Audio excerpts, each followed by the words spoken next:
Китайская газета China Morning Post опубликовала репортаж министра иностранных дел Малайзии, который ответил на ряд вопросов, касающихся прений вокруг Южно-Китайского моря и отношений китайских властей к уйгурам. Абдуллах Сайфуддин заявил, что Малайзия продолжит сотрудничество с Китаем и подчеркнул, что обязательно поставит на повестку вопрос Южно-Китайского моря, а также проблем уйгуров и мусульман Восточного Туркестана.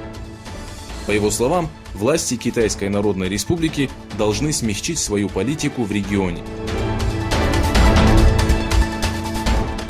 Соединенные Штаты Америки, чьи армия и разведка тесно связаны с оборонными предприятиями и компаниями по производству техники, нанесла очередной удар по корпорации Huawei.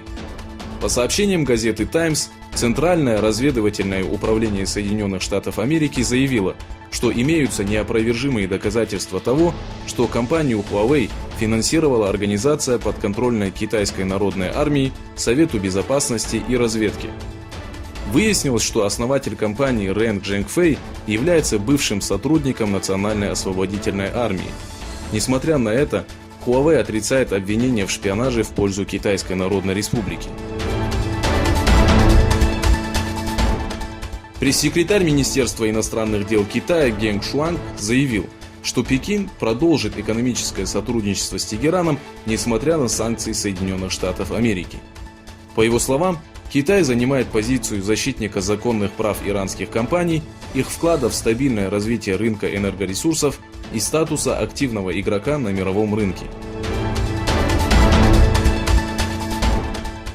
Информационное агентство Reuters сообщило, что ответственность за теракты в Шри-Ланке взял на себя ИГИЛ.